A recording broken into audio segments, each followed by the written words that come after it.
And away we go. It is the Nightcap, brought to you by Galactic Fried Chicken right here on BearcatJournal.com. www.galacticfriedchicken.com for everything Galactic. Go to the website. They will deliver right to your front door, pretty much anywhere inside the 275 loop, or head down to Dayton, Kentucky, Wednesday through Sunday, lunch and dinner. Tell them to pump it up and save yourself 15% off of the Galactic goodness. Hi, Aaron. I love that the dogs over there don't make any noise until I hit record, and then they're like, Yeah. "Oh, by the way, we're here." I was going to say, I've been home for like 2 hours, and they have not made a peep in 2 hours. And as soon as you hit record, they start talking. Anywho, here, I'm just going to do this. I'm tired. I'm sick. Okay. I don't feel good. So I've talked for 9 hours in the past 2 days. While fighting 9, 8.5, technically, I guess. It's a lot. I don't feel good. So I will let you drive the car today. Well, Cincinnati is currently playing number 8 UCF. I believe they're down 3, 5-2. Last I saw, bottom of the ninth. Yep. And 1 out still. Last I saw, 1 out, first and third, down 3. All right. Well, we will see if we have a final score, or maybe they keep going by the time we wrap this up. Big news today, of course, the song that doesn't end. The Big 12 is the first to agree to settle the House versus the NCAA case. Brett Yormark and company leading the way. Presidents and chancellors did vote virtually this afternoon, unanimously approved, although all you need is a majority. If you have detractors who are voting against this, majority will win, in regardless of whatever conference you are voting in on this one. But the Big 12 is starting the dominoes to fall for the conferences to pay out on the NIL that has not been paid over the course of what I believe it's like the last 5 years or so. No, so it's the suit was filed in 2020, so that's when it begins. And then it is backdated 4 years for statute of limitations. So it dates back to 2016. The reason that they have to get this done, this is wild. I don't know how much of this like you've read on this. If they don't reach a settlement and it goes to trial, and the plaintiff wins and the NCAA loses, which they're going to lose. They always lose. They always lose. They have to pay triple the amount that was asked for in the settlement. And as opposed to 2.7 billion is what the settlement is. Yes. Well, I think it's like 15 or 20 billion if they go to trial. Well, that's more than 3 times. No. The settlement is not the amount that was being asked for. The settlement is the settlement. There was an amount that if it goes to trial and they win, they would get that amount triple. So it's like 15, $20 billion ultimately is what it would have been. Gotcha. So this is, and I think Thursday is like the deadline for this, for them to reach the settlement or it goes to trial. So they are in hurry up mode to get this thing done, because if Aaron, the bottom line is, if this goes to trial and they lose, and they will, the NCAA will have to file for bankruptcy. There will be no NIL laws or regulations or guidelines, and everything will just be tossed up into the air. So I wonder what, maybe that would be better for the schools, truthfully, because the schools right now are on the hook. The Power Four, which includes the Big 12 in all of the previous 12 teams, plus the new teams that have come in. The Pac-12 will include all 12 teams in the Pac-12. So it's still including the larger numbers for all these Power 5. But the group of 5 teams have a pretty big gripe here, as the Power Power 5 teams are expected to pay $20 million, and they can afford to do that. But when you're looking at some of these smaller schools that are still considered Division One, I'm not certain where they're going to come up with some of this money, despite being lumped in all of this. A chunk of it is money that would be withheld from the NCAA. So, like payouts for the NCAA tournament, payouts for the baseball tournament, things like that. Money that they have normally paid to the schools would be held out by the NCAA. It's not all of it, but a portion of it. That's how that money would be paid. So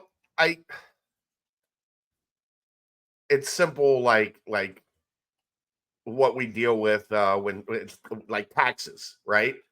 People that have all the money want to be taxed less, and their argument is there's a whole lot more people that don't have any money, so we're going to tax them a smaller rate, but it'll add up to more money, because ultimately there's like 60 something 70 Power 5 schools.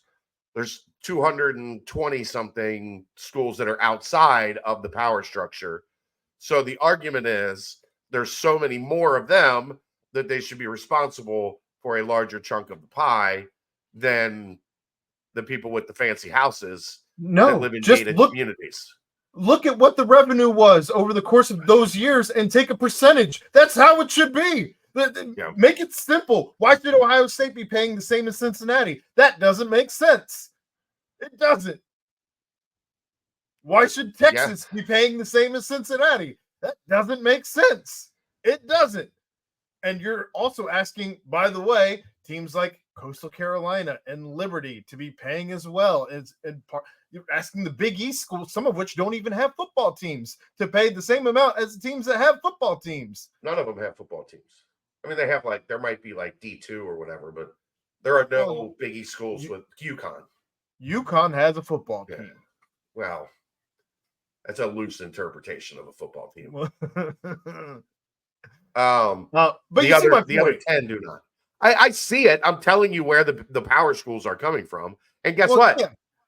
They're the ones with the biggest dicks at the table that are saying, we're not paying more than this. This is where we draw the line. And if you insist on us paying, and if you insist on us paying more, see ya. We'll let the NCAA go ahead and declare bankruptcy. We're out of here, and we'll have our own 2 conferences. Yeah. Good luck to you. Yeah, pretty much. So it's it's exactly what you knew was going to happen. This is playing out exactly how you expect it to play out. Well, it's playing out like America, but that's a different conversation for a different day. Until the athletes realize, wait a second, all the pro leagues, the athletes get 50% of revenue share. And in this deal, that's not collectively bargained, that's just arbitrarily decided by the schools, the athletes get 22% of revenue share. By the way, that sounds like a pretty good idea to unionize. Ohio State paying $20 million as opposed to the $1 billion they rake every single year. That's not anywhere near 50% of your revenue share. That's not even 10%. That's right. Well, what they did is they took all they took all the money and averaged it. Like they took all the Power 5, Power 4 money and said, this is what everybody made this year, divided it, and then said 22% of that is what everybody would pay. We've seen what crowds show up at schools like Houston for basketball or football, and basketball was really good. Yeah. So I'm not surprised that number was so low. So that's kind of how it all plays out. That's where it's all coming from. I honestly, this is still just the next step in a bunch of steps. I want to know why. I want to know why as the players, whoever's representing the players, going. Nobody. Well, I'm saying there's somebody counsel. There is some counsel, a lawyer of some sort, representing the other side of this. They're representing the plaintiff, but not all student athletes. Well, my point though is, as you're representing the plaintiff, why take a settlement? when you know that the NCAA is going to lose? Just I don't outright know that they have much refuse. choice. Yeah. Yes, I mean, bullshit. I don't think they have a whole lot of choice in this. No, they do. It's just you're probably in a situation. I'll scratch your back, you scratch mine. We're gonna put a lot of money on your plate. But here's the other thing that I was talking to Justin about this. Justin Williams, you might remember him. He worked around here a long time ago. Yeah, he's a national writer. He's all over this story. College football insider, Justin Williams. As well a national writer should be.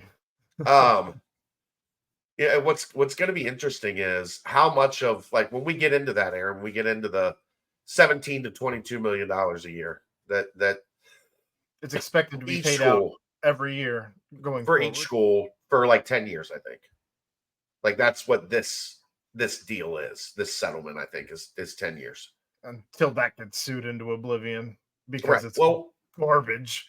You know what's going to happen, Aaron, is what happened with the NCAA football money, college football game money. You're going to have to be more specific. I'm not sure what you mean. There's so many people that get their hands on a piece of that by the time it layers itself down, nobody made any money. No. Don't you remember people losing their minds? These guys are only going to make $600? Yeah, there's thousands of players. There's players. I thought you were talking about like the college football playoff. You're talking about the video game. Yeah. Gotcha. Yeah. Yes.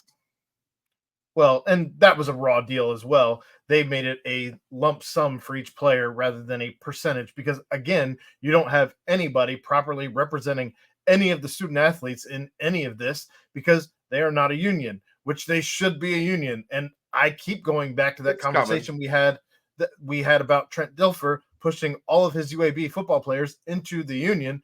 They should all be doing this. And again, it just huge hat tip to Trent Dilfer for doing the right thing by his guys. Yeah, I mean, there's so much that hasn't played out yet. Like, again, this is the infancy. I don't think we're even a quarter of the way through this book on what this is going to look like 10 years from now. Like, we are at the starting line still. We might have crossed the starting line, but we got a long way to go in this race. The gun's gone off. That's about it. Yeah. There's still people, the line was so long that there's still people that haven't crossed the start line yet. They're just back there, like, waiting for the traffic to move. The horses' gates have opened, but not everybody's left the box.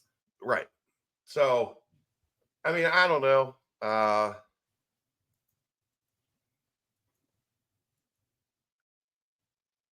Oh, they tied it. 5-5. Josh Hageman scores 2 on an infield single. Dalton Pearson scores from second. Never gave up on the play. Tie game. Let's go. They've been down since the first inning. They're down 1-0 in the first, 2-0 in the second, 3-0 in the third. So got to give it to Jordan Bishel and his boys. They keep plugging. Look, we're going to have so much more to talk about this. I'm sure Dave and I will talk about it tomorrow night. But the Big 12 completed the first step in the process. I'm sure you will hear SEC, Big 10, ACC all approved tomorrow. Pac-12. Yeah. But I guess the way that works, all that money would come from the ACC because except for Oregon State and Washington State. No, they're using all of the teams are voting for the Pac-12 teams that are voting are all the Pac-12 teams from a season ago. But when the money comes out, it's coming out from where you're going, not where you were. Like, if you're in the middle of a conference move, they had to pass something today so that they didn't get charged both. They decided that they would get charged where they're going instead of where they're coming from. It's all of helter-skelter. Whatever. All right, I'm gonna go back to watching some baseball. And you and George have a great show. And I'm probably going to bed. That's the Nightcap, brought to you by Galactic Fried Chicken, right here on BearcatJournal.com. See ya!